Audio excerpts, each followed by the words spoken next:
Welcome back, everybody, to the M Pod, Emily, Mauricio, and Movies. We are your hosts, Mauricio and Emily, and we're here kicking off episode 2 of our two-parter Superman Fantastic Four double feature. And we're assuming this is just part 2 of our superhero episodes. Superman was part 1, so correct. Yeah, there's more of an intro on that one. Yeah, so we're not going to do our full intro because this is just a part 2. I think the episodes will be separate, so if you're listening right now in the future, this is a separate episode. So yeah, you don't get an intro. If you want an intro, go listen to the Superman episode. And we'll probably end up doing more comparisons in this one, I feel like. Yeah. Talking about the comparison between the two movies. Yeah, I agree. Here. Yeah. So we're going to hop right into it. We have nothing to set up. We're just going to go right into the spoiler-free synopsis. So if you haven't watched the movie, you could still listen. And then we'll get into spoilers later as we discuss the movie. Emily, go ahead. Give us this. And you wrote this, huh? I wrote this one. Oh, I wrote the Superman nervous. one. It was harder than I thought it would be. Yeah. Yeah. All right. So, Fantastic Four, something about new steps. First steps. Yep. Join the world's favorite family as we step into a futuristic 1960s to fight a giant cosmic enemy. 4 years after the journey that changed them forever, Reed Richards, Sue Storm, Johnny Storm, and Ben Grimm have to navigate new challenges in their personal life while also saving their Earth from the planet-eating being Galactus. Will they be able to save both their family and the people of Earth? Good job. Thank you. That was good. Very spoiler-free, too. Because I think there is a big plot point in the movie that if you're going in blind, you kind of don't know about, but it's really easy to spoil. They do allude to it in the trailer, to be fair. Yes, but you're not aware of how much are we actually going to... They edited it out completely. Completely, yes. So if you're going in blind or only having watched the trailers, you kind of don't know about this plot point. Yeah. So good job on your synopsis. Great. All right, let's get to the credits here. So our cast is led by Pedro Pascal. Shocker. That guy's in everything this summer. That was some good memes. The Eddington Materialist Fantastic Four summer. Good memes. Pedro Pascal plays Reed Richards. Vanessa Kirby is Sue Storm. Joseph Quinn is Johnny Storm. And Evan Moss. That's his whole name. Yeah, I know. Backrack? Backrack? Something like that. He's you know him from... He does quite a few things, actually. He's in Andor. He is in The Bear. Those are probably the big things you know. Those are the big things you know him for. He voices the Thing. Obviously, it's a CGI character, but he voices him. And then we have Julia Gardner as Silver Surfer, and then Ralph Ineson as Galactus. You probably don't know Ralph Ineson too much. He is the dad in The Witch with Anya Taylor-Joy. That's a deep cut. It's a very deep cut, but he plays he's got a really crazy voice, and when people watch The Witch, that's all they can talk about is his voice is so menacing in that movie. And that's the perfect reason. And that's the perfect reason to pick him as Galactus. Exactly. My thoughts on the cast. I don't know. I didn't love this cast when they were announced. Yeah. I didn't love them in the marketing and the lead up to the movie.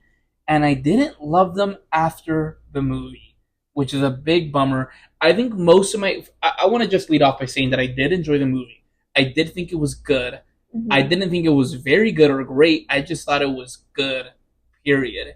And I think a lot of that comes down to the cast for me. I left really disappointed. I don't want to say really disappointed, but I left disappointed.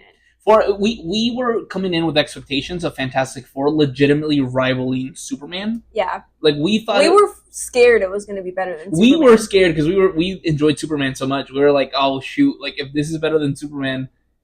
We're going to be happy, of course, but, at this point, DC's the underdog. We kind of want them to get a win, and we were legitimately scared. This movie might make better box office, it might be critically better, and we might even, enjoy it more. Because Fantastic Four is huge, man. Yeah. They're huge. They're a huge IP, and it's their first introduction to the MCU. They used to be on Fox when Disney bought out Fox. Yeah. They finally got the rights to them, so people have been waiting for this for years, along with the X-Men. So this was big, and it was just good. I think you liked it a little less than I did. We'll get to it later, but I feel it was less than good. So let me elaborate on my casting. I I didn't. I wasn't impressed with Pedro as Reed.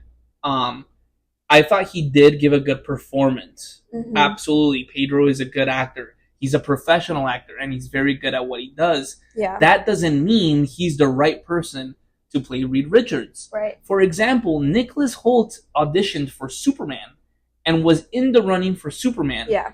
And we know how good Nicholas Hoult is. He probably was great in the role and in the auditions. Mm-hmm. And something that James Gunn said in an interview is like, hey, like this is nothing against Nicholas Hoult. These guys are tremendous actors. They're really good, but they're just not the right fit. Mm-hmm. And I think that's how I feel about Pedro in this movie. He's very good. He just didn't fit the Reed Richards character for me. I didn't get the vibe that he was a loving husband who is obsessed with his work, who's also the smartest man on the planet. I just got another Pedro performance out of this.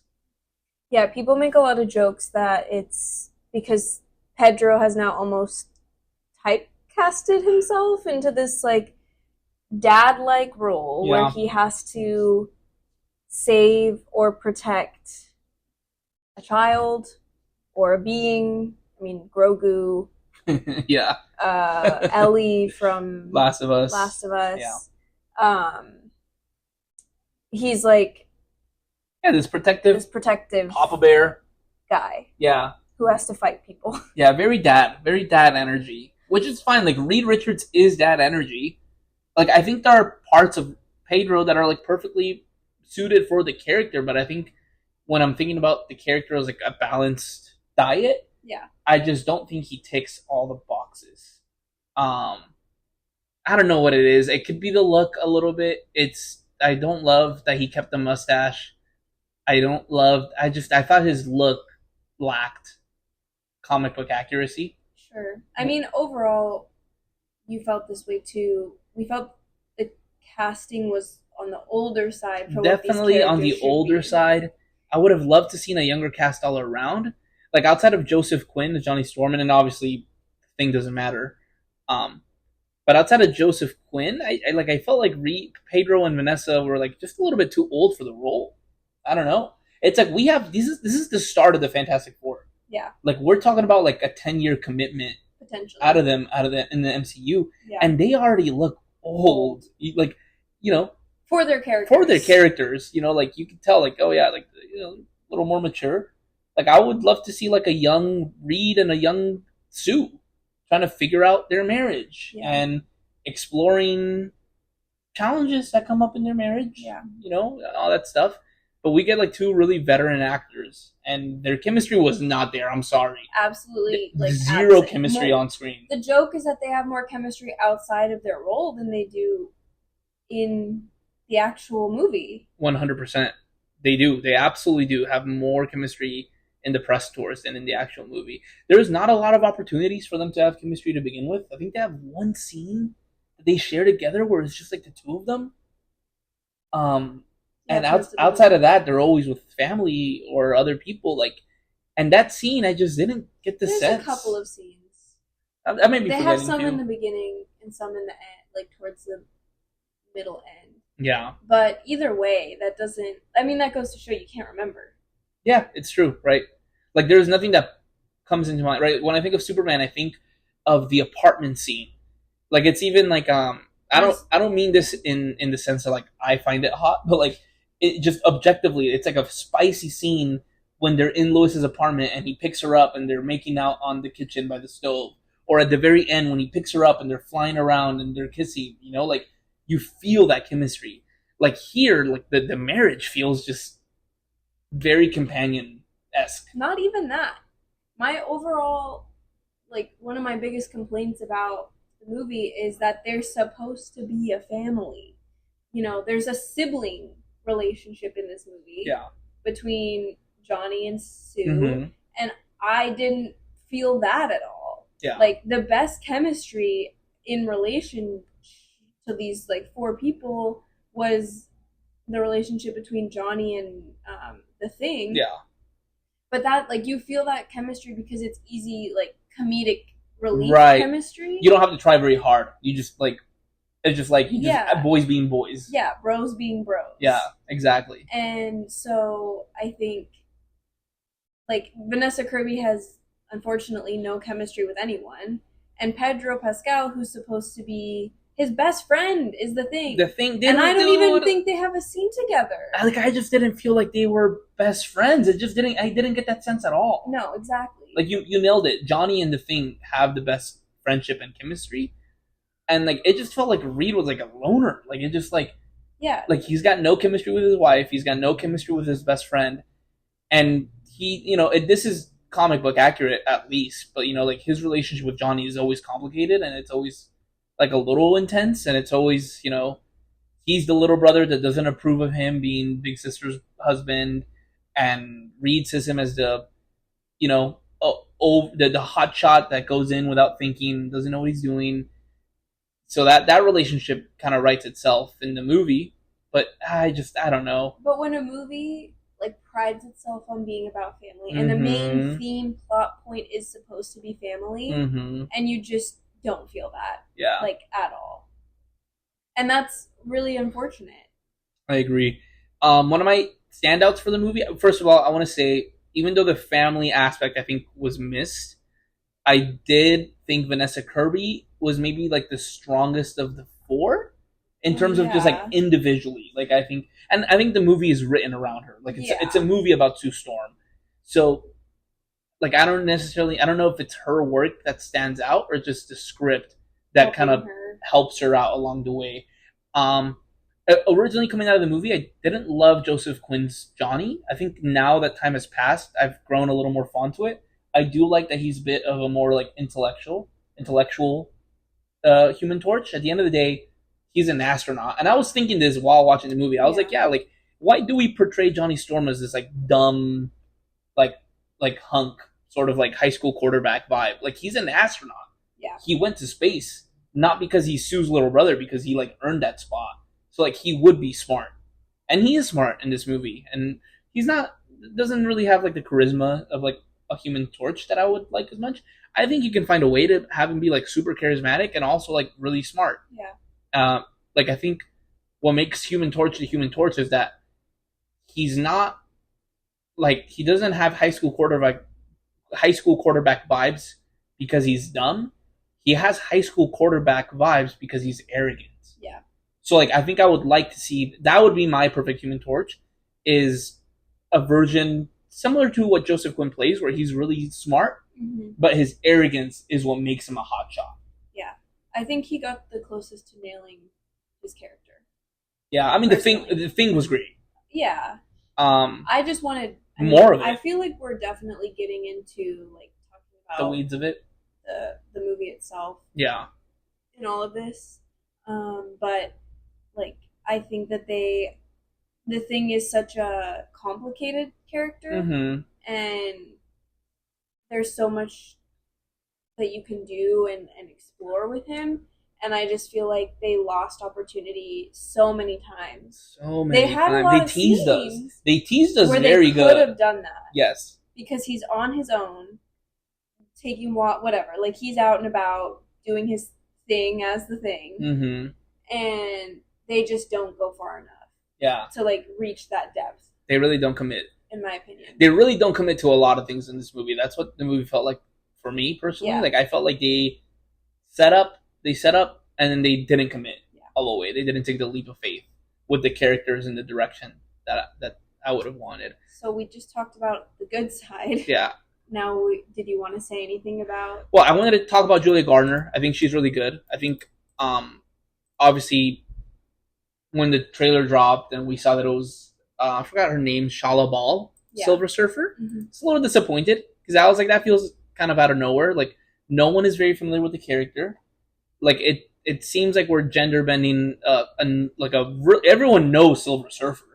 So I just kind of felt like, why are we gender bending this like really well known character? This isn't a minor character, like this is Silver Surfer, Herald of Galactus. And on top of that, the CGI looked a little wonky in the trailers. So and Julia Garner, I loved her in Royal Hotel, but up to this point, she kind of flopped with Wolfman. Not her fault. Not her fault, but it was a kind of not a weird performance. The script was rough for Wolfman. I feel like we felt she did Okay. okay. It's hard to remember. It was The in movie January. itself was just really bad. Anyways, I was coming into Fantastic Four a little nervous about Julia Garner, especially in a character that was like specifically.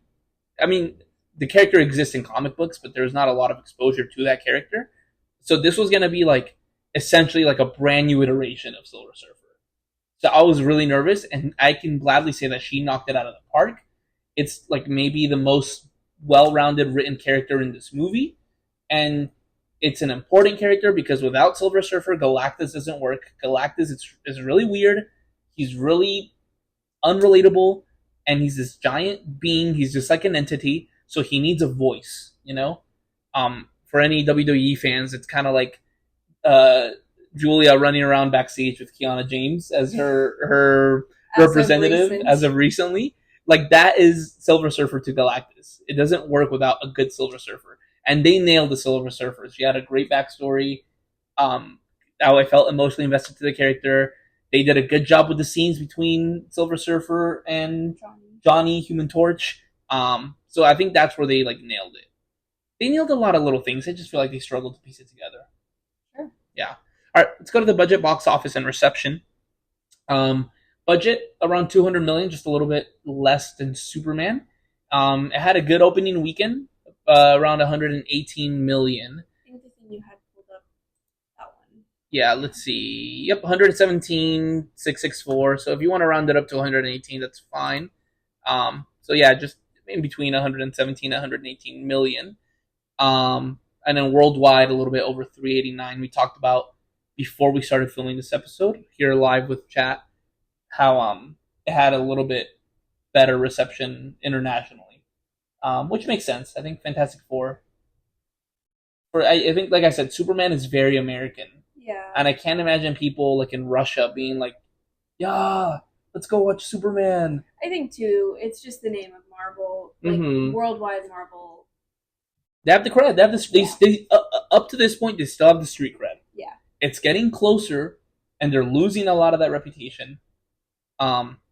Since we're here, we might as well talk about it. But Fantastic Four had a huge drop off week 1 to week 2. It was like an 80% drop off. Talk about that because yeah, it was a big drop off. I personally think it's a quality issue. I think the movie, and we'll talk about this in the reception in a little bit, but I think the movie is just good and not great. And I think a lot of that is because the runtime is so short. It's a short movie. You're sitting there and you get to the climax of the movie and you're looking around and you're like, is this it? Yeah. Are we at the end of the movie? So many things were not explored. Like so many, like we talked about, relationships were not explored.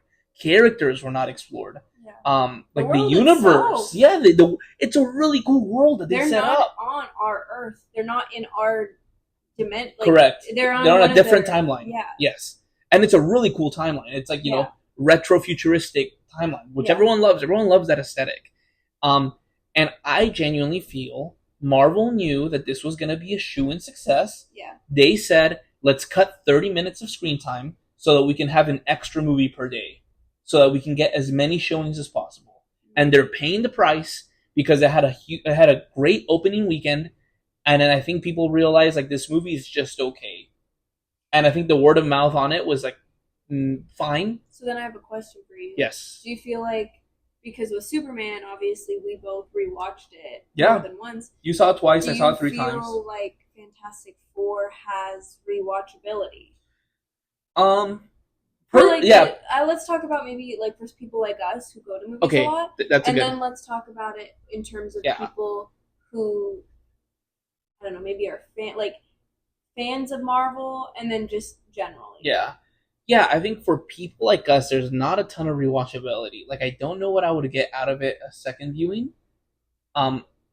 There's not one thing that's like making me come back to watch it. Like with Superman, because the cast is so good, I can easily be like, I want to see Nicholas Hoult again.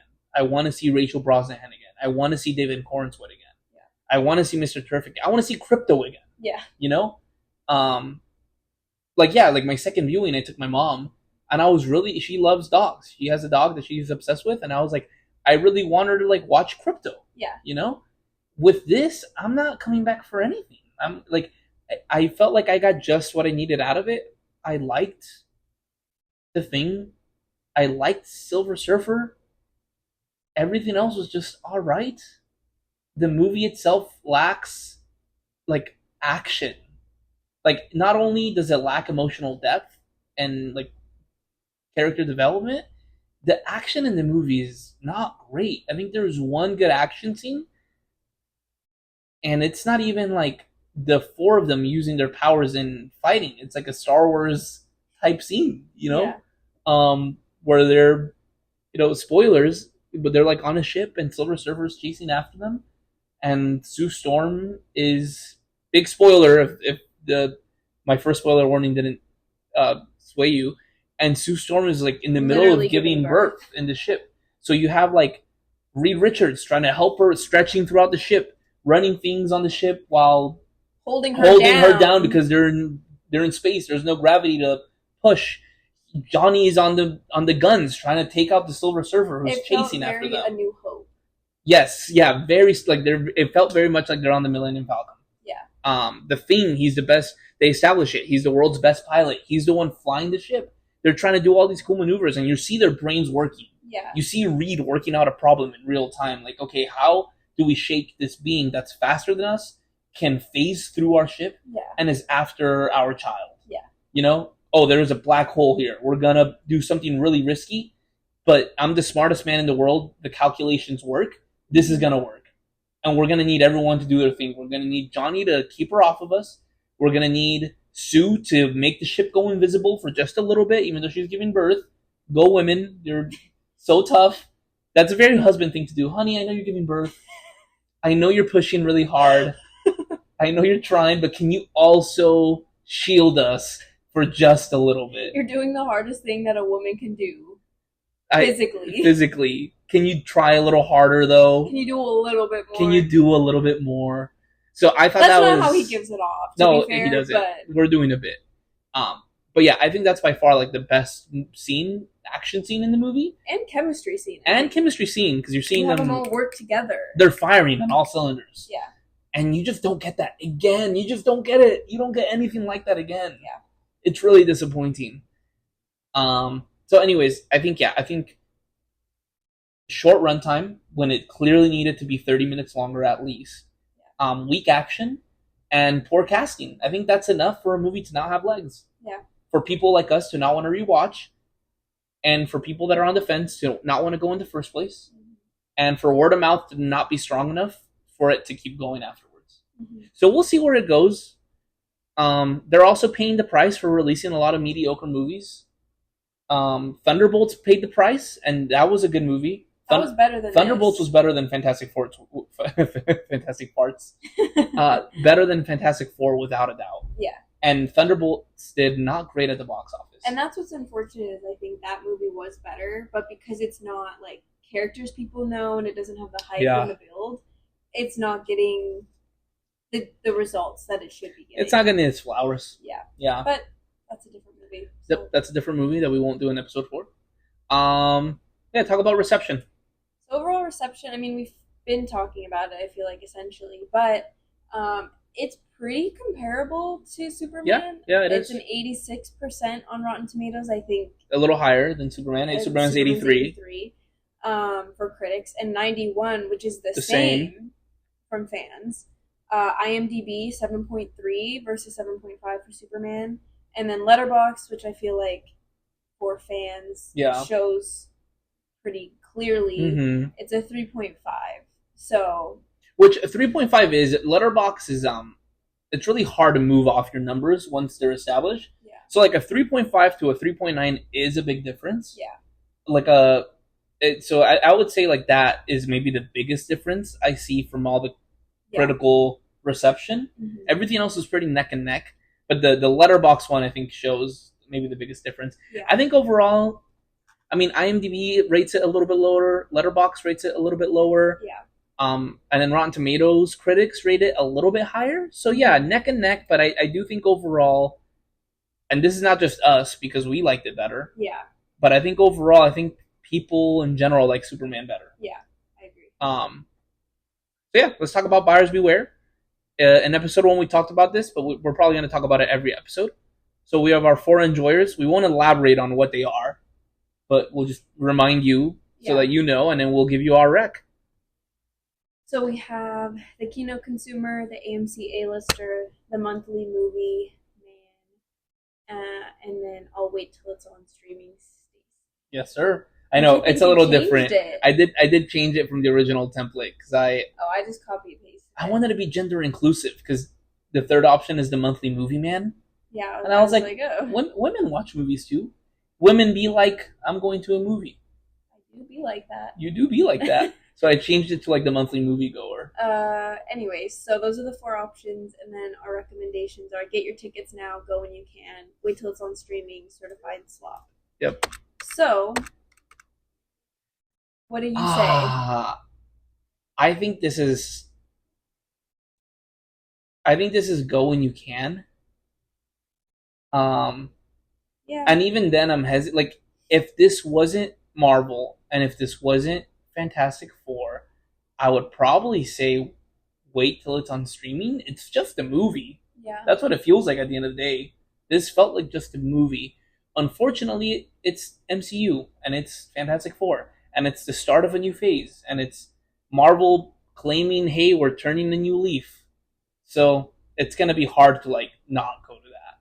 You're going to, it's very popular on the internet. The memes are funny. Everyone loves the characters. Recently, I've been seeing all these memes of like the original Fantastic Four cartoon, but they have like funny dubs over them. Mm-hmm. And it's really funny. It's like great marketing. It's not them doing the marketing. It's just the internet doing its thing. Yeah. But it's like if I was on that and I'm seeing the memes and I haven't seen the movie, I'm going to feel like I'm missing out. Sure. So I think this is a go when you can. What about you? Yeah, I think I think you make a really good point because it's Marvel and because it's what it is. You have to say go when you can. I don't know. I think I really want to say wait till it's on streaming just because I don't think it's actually worth price of admission. Like I said, and this is what we have our 4 types of enjoyers. It depends on who you are, right? Like if you're an A-lister, even if you're like a monthly movie person, like go when you can, but like if you don't go to the movies often, like I have a coworker who's got a wife and kids, and I don't think he goes to the movies often. Because it's hard, it's young kids and it's expensive, especially if it's like 4 tickets. Are you kidding me? Mm-hmm. And you don't have A-list? That's like $100. Yeah. Like if that's you, I think I would tell you to wait till it's on streaming. Yeah. Because I don't feel comfortable telling you to go drop $150 for tickets and concessions to go watch this movie, especially if you don't go often. Yeah, I think. Yeah, I think it's a go when you can. And if you can't go, it's not the end of the world if you have to wait. Like, you're not missing out. Because I think even the theater that we watched it in, and we watched it in a full theater. Yeah. For this, because it was like right after it came out. Mm-hmm. The theater experience was not. Yeah, people weren't going crazy. No, people were laughing. Yeah. At parts you're not supposed to be laughing at. The CGI was bad. Yes. I have to say that. So because of that, even I could almost say like you're not missing out on the theater experience if that's something you care about. Yeah, it's true. So speaking on I want to make a quick point. There is a small possibility that this movie is better in IMAX. We watched it in Dolby. No, we didn't. We watched it in. Oh, we watched it in XL. We tried out AMC's XL. I didn't see a difference. It's just AMC doing bigger screen. We watched it in XL. I've heard good things about this movie on IMAX. And so it's possible that like maybe this is because I'm gonna be honest. Some movies are better in IMAX. Like Sinners is better in IMAX. Yeah. There are certain movies that just are shot for IMAX. Sometimes it's just a marketing ploy by big studios to get you to watch movies a little bit more expensive. But sometimes it's legit. Sometimes it's like, yeah, this was meant for IMAX. The way that we watched it, I didn't find the cinematography very captivating. I didn't find the CGI very good, and I didn't find it very immersive. Yeah. And I just want to make a disclaimer that there's a small possibility that it's a better film in IMAX, and we missed out on that experience. It's possible. Because I've seen like shots of like Galactus on IMAX versus Galactus on like widescreen on the aspect ratio, and I'm like, yeah, that does look cooler. Like that looks like a different movie almost. But who knows? Just wanted to put that out there. Fair. All right, we've talked a lot about the movie already. We'll go through like the spoiler. This is now our spoiler section of the review. I think we can go through this pretty. I think we'll go through this pretty quickly. I mean, we've talked a lot about the plot already, but now we'll go through like the spoiler-rich plot. Similar to Superman, this is their fourth. The movie starts with it's their fourth anniversary of being right. Like they're already established. Correct. They give you a quick montage of their origin story. You get who they are, which is pretty cool. Yeah, I enjoyed that. It cuts to Sue and Reed finding out they're pregnant. Yeah. Which they weren't. I don't think they were. I think they had given up. They kind of established it. They're like, yeah, we've tried before. We weren't trying anymore. This is like a miracle baby. And so there's a lot of plot of Reed, especially before. I mean, obviously, especially before the baby's born. Is he going to be like us, or is he going to be normal? And Reed Richards wants him to be normal. Yes. That all happen. That's like things that are happening. They're all of that, whatever. Which is sorry, I know we're trying to get through this quickly, but like I just to continue talking about like richness of character, like it's very clear that Reed wants the baby to be normal, but it's never elaborated why. Yeah. I would like that's such an like as a writer, that's such a shoo-in to like make the characters like more like deeper. Like you need to add some depth to them. Maybe Reed is nervous, like, hey, like, what if he comes out like what if he comes out like Ben? Yeah. Which is like a really mean thing to say. That's your best friend, but like it would be a legit concern, real fear, like a real fear. Like how that affected your best friend's life. Like, what if he turns out the same? Or what if something happens in the womb? What if he has powers that he can't control and I lose you? I lose my wife and I lose the baby. Yeah. Like it's stuff like that that's like so easy to write that they just didn't write. We just have Pedro Pascal going, I don't know if I want this baby. This baby, I'm so nervous, wife, that the baby's going to have powers. Why? Yeah. Tell us. Yeah. And like we talked about subtext in our episode of Superman. There is no subtext here to imply why he doesn't want it. It'd be one thing because, right, show, don't tell. I wouldn't mind it if maybe they don't have those dialogues, those conversations in the film, but then the subtext just needs to be strong, and it isn't. Yeah. It's just kind of like Reed Richards doesn't want the baby to have powers. Okay, bro, good for you. Yeah. Yeah. So the plot really picks up because Silver Surfer comes. She does the whole meme of "I herald Galactus." It's good. It's a good line. And that basically kicks off the plot. They decide to chase after her because they're like, oh shoot, they just threatened Earth. What is Galactus? We're Earth's Let's protector. Stop him. Yeah. The people are telling them, you need to go stop Galactus. Yeah. So they go. They get on their spaceship. Galactus induces Sue's labor, essentially. Yeah, they like travel through time. They do like they call it faster than light travel, FTL. They get to this planet where they sense Galactus's like presence. Some smart science Reed Richards stuff where he's like, I pinpointed Galactus's location. They watch the planet explode. Galactus, yeah. Yes. So they go and get to Galactus somehow. He tells them that the baby is how he can retire. Yeah, essentially, like it's implied. Hey guys, I'm Galactus. I'm really tired. I don't want to do this anymore. I have this hunger that's insatiable. Guys, I'm not the bad guy. I'm really hungry and I have to eat planets. But you have a little baby in there that could relieve me of my duties. Again, just a great example. Why? Why do we care?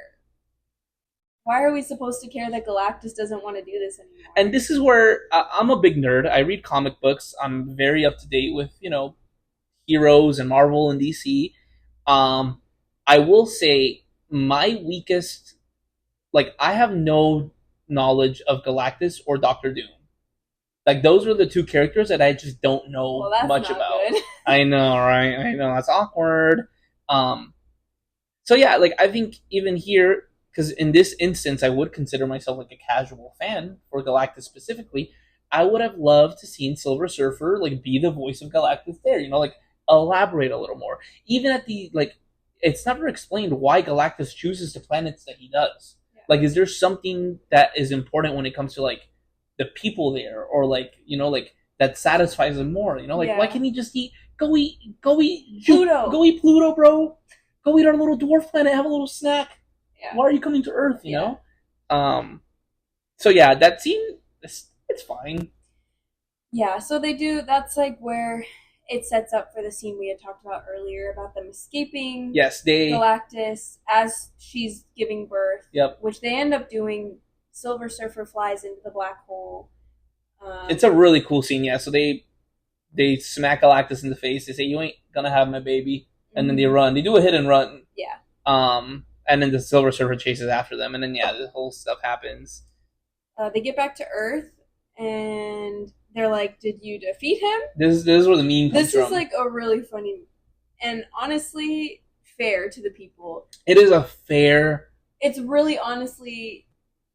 Like it's a trolley problem. We're talking about the trolley problem. The whole movie is a trolley problem, and they're coming at it from the side that we're supposed to care about one baby versus an entire planet. And at the end of the day, not my baby. I don't know. I know it's a little mean to say, but it is. It feels like a bad presentation of the trolley problem. Yeah. Because they arrive with little Franklin. They arrive with the baby.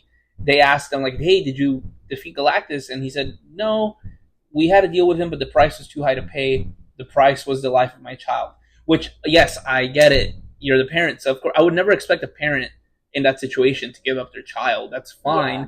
I just have more of an issue with the presentation of the trolley problem, because I think if you're on the tracks, you're never gonna say right. You're gonna be like, "There are 7 billion of us. Yeah, there are 7 billion of us. Give up the baby." I mean, the script handles it well. They're obviously criticized for that decision. Yeah. They lose, similar to Superman. Sorry, I drank the whole can. It's okay, I have water. We have a can of sparkling water here, and I drank the whole thing. Similar to Superman, with his public image being, like, tanking, the Fantastic Four go through the same thing. They have people that are with them and are by their side, and, it's split, and then the rest of the people are like, that's a really selfish decision that you made. Yeah. And the reason I keep saying it's a bad presentation of the trolley problem is because Franklin is not old enough to make the decision himself.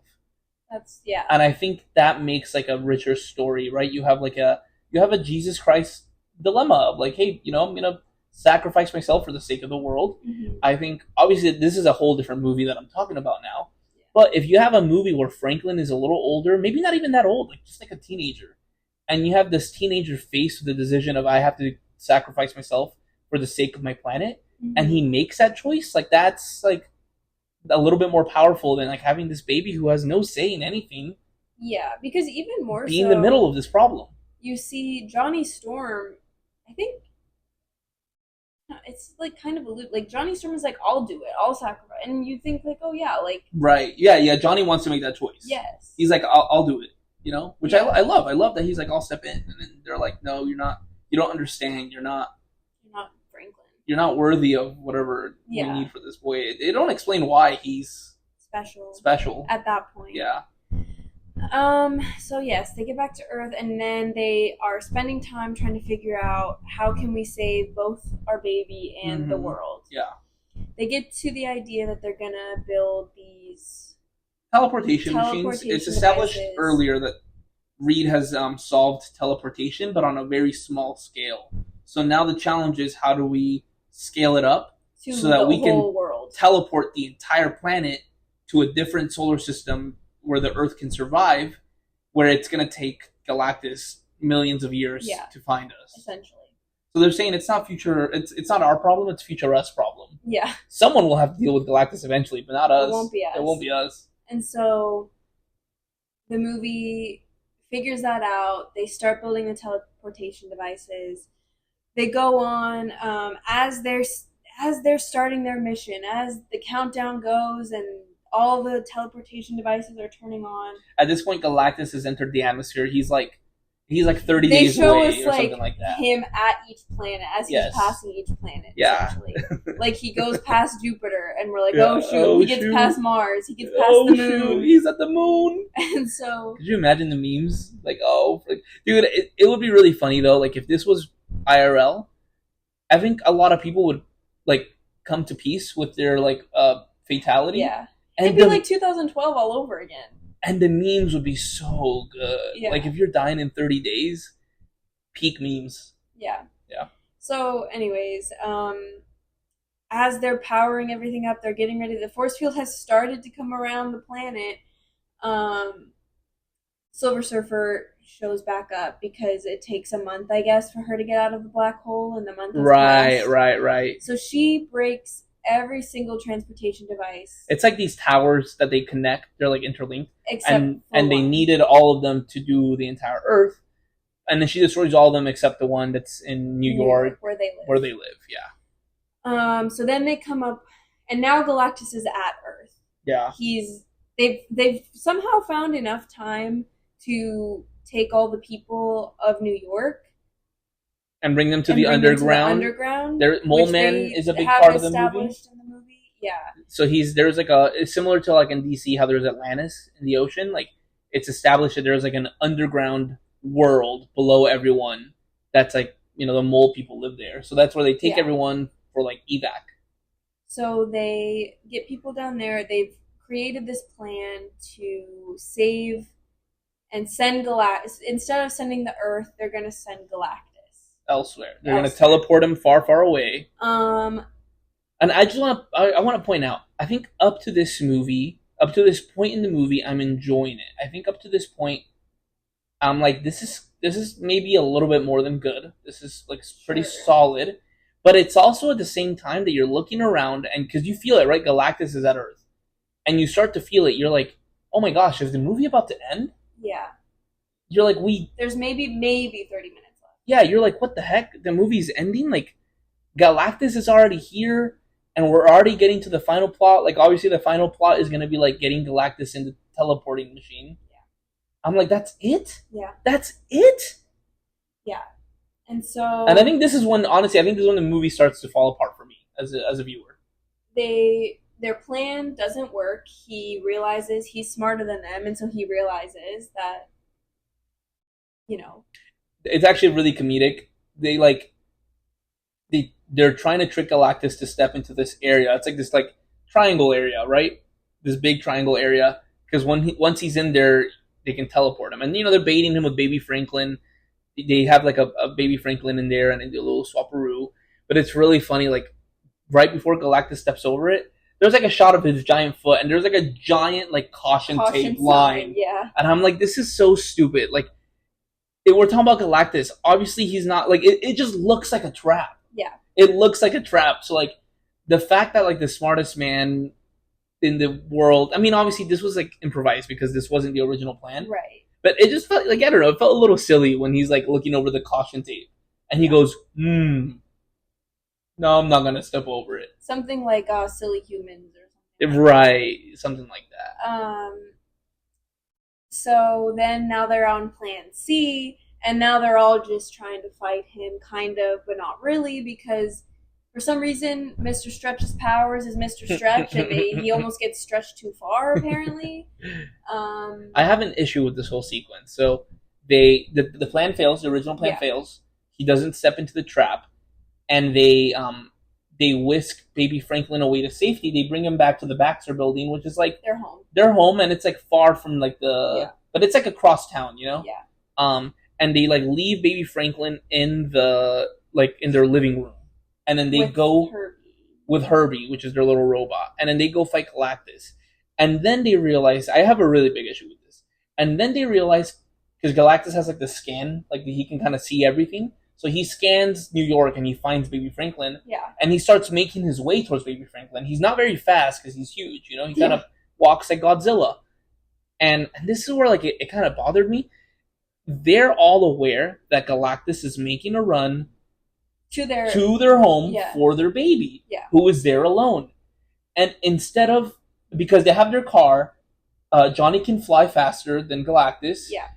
Reed can, like, Spider-Man. Sure. And instead of going straight for the baby to take Franklin and move him away, they decide to take on Galactus head on. Mm-hmm. And I'm just like, what? Like, that doesn't feel intelligent for the Fantastic Four at all. Like, the plan would have been like, Johnny, go get Franklin. He's going for the baby. Let's stall a little bit. Like, get Franklin, get him out of here. Yeah. Because Silver Surfer is not anywhere to be seen at that point. It's kind of like a weird situation. You know, they like, she shows up, destroys all the towers. Human Torch has a really good scene with her when she speaks. You know, he speaks her language and kind of like talks her out of like, hey, like, leave us alone. So she kind of disappears. So my point is, there is no Silver Surfer to chase them down. So if they wanted to, they could just stall him out. They could take Franklin and go somewhere far, and they can figure out what to do with Galactus while Franklin is safe. Yeah. Instead, they like stupidly decide to like, all right, let's fight him, family. And they get demolished, and Galactus makes his way to the Baxter building. Yeah. So, yeah, there's fighting scenes. He gets to the baby. More fighting scenes. Sue dies as she... Yeah, this is where, like, the power of love comes in. She defeats Galactus. So she, like, you know, gets to, like, the Baxter... Like, Galactus reaches the Baxter building, so does Sue, after he's already kind of, like, defeated the Thing and defeated Reed. So, like, Sue's, like, the only one left. She, like, locks TF in because that's her baby. She goes, do not touch my baby! And she does, like, a giant force field and starts shoving him back in the direction he came from, which is where the teleporter is. So she solos Galactus through the power of love. And that's why part of the reason we say this is her movie. Yes, because it's her climax. She's the big hero. She one-on-one beats Galactus, which, I don't know if I buy it. I don't know if I buy it. She doesn't do it by herself. She gets some help. The Thing is, like, flying through the air into space because he got flinged by Galactus.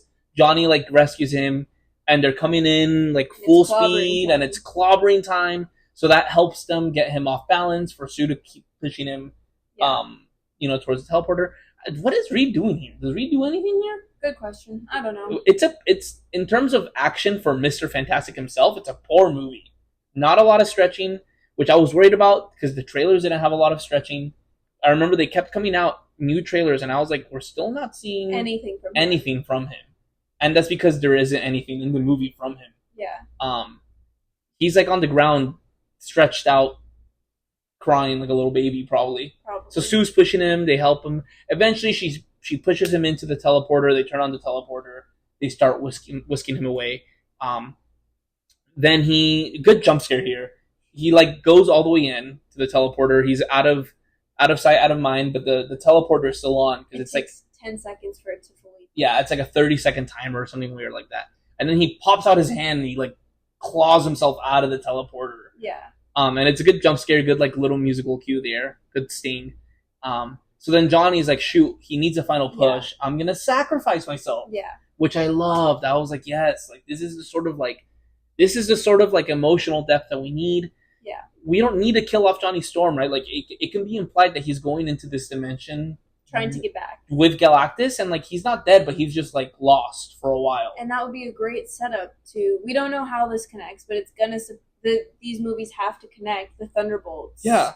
With this, because there's a Thunderbolt post-credit scene where they're coming into the atmosphere. So, like, anyways, you could have had like something where, like, in the next few movies you're trying to find Johnny. Like, that's the plot, you know.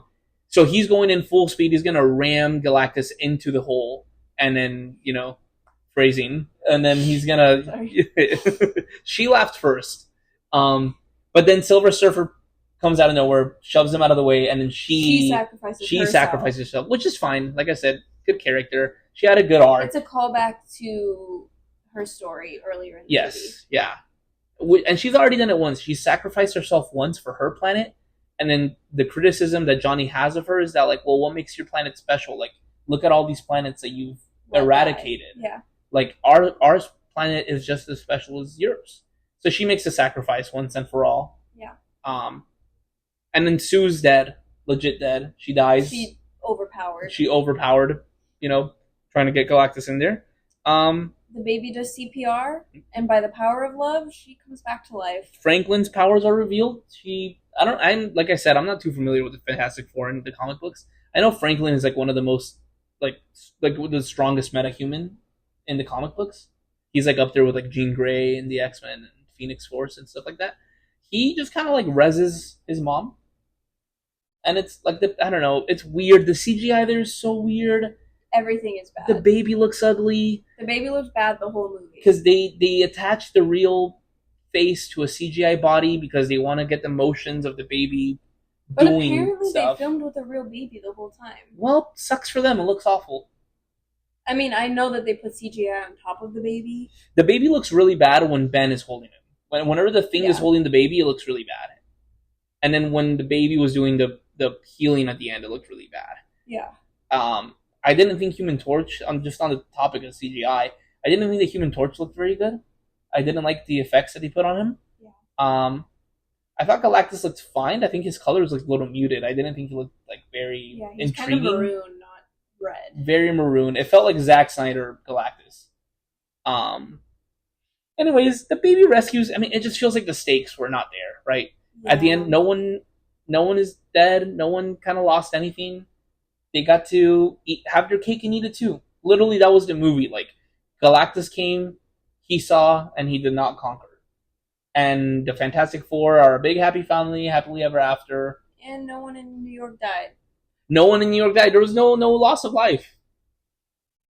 Is the spoiler talk over? No, we're wrapping up the spoiler talk right now. Yeah, essentially it is over, I think. We can give our final thoughts. Yeah, we made it to the end. I mean, there's a post-credit scene. There's a post-credit scene. Dr. Doom shows up.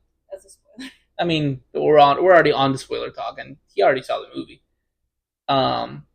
Franklin's a little older. It's like a bit of a time skip. Franklin's a little older. I don't know. It's a weird. It's just a tease for Dr. Doom. It's not even a very good tease. We don't see Robert Downey Jr. So yeah, we just see him in his green hood with the mask. Yeah. Rip. All right, final thoughts? I mean, I think we've talked about it. It was not my favorite. I left wanting more from a lot of things and wish they had done better. Honestly, the chemistry was one of the weakest points for me. That was disappointing. I agree. I think that's kind of what does. I think that a short run time doesn't do it any service, and just bad chemistry. Like, we talked about it. Thunderbolts had so much more chemistry. Like, that little family that he put together, that little like ragtag misfit family, like, that felt real, man. Like, the love felt real. It was complicated. It was murky. Like, the performances are so good. The cast is so good. Like, that to me felt like family. Yeah. An adopted family of like mutts. This to me felt like Hollywood putting people together and saying, eat it up, eat it up, eat it up. It's Fantastic Four. You have to like it. You have to like it. You have to like it. It's Marvel. It's Marvel. Yeah. And it was like, bro, just admit that you casted Pedro Pascal because he was hot and popular 3 years ago, and you took too long on production. You didn't get the movie out fast enough, and now it's 3 years later, and everyone's fatigued, and he wasn't even the right person for the role. Yeah. Unfortunately for us, but great for Pedro, he had like 8 to 10 movies come out this year, it feels like. I'm not even exaggerating. I think he's had at least 6 movies come out this year so far. That's crazy. And so we're just tired of seeing him. Yeah, he's very pushed. He's very pushed. Yeah.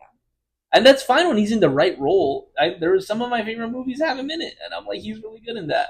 Yeah. But when he's like so forced, it's like hard to immerse ourselves. Final thoughts. So Letterboxd. What did you give it? I watched the movie one time. I gave it 3 stars. I thought it was just good. Yeah. You were a little more harsh. What'd you give it? I gave it 2 stars. To be honest, part of it was because I feel like a lot of people were rating it really high. And I wanted to balance it out a little bit because I'm like, this is not worth 5 stars, 4 stars, everybody. Come on. Definitely not. But also, like, I do think it was below average for me. I could have given it 2.5, to be fair. But 2.5 is a little more accurate, probably. I understand your vigilante system of I'm gonna give it 2 because it's getting overhyped by everyone else. It's the only reason, like, it got less, 1/2 less star. Which is, you know what? Call me a hater. It's fine. You are a generational hater. People don't know that about you. There's like a few people that know, like, the real you. You're a generational hater, and I love that. But Lex Luthor's level of hating. Yeah, so 2 stars for me. I do think it could have been a lot better. That's Fantastic Four. All right, so what's next on your radar? We got the summer is over. Blockbusters are behind us. Yeah, we're getting close to the fall. Yep.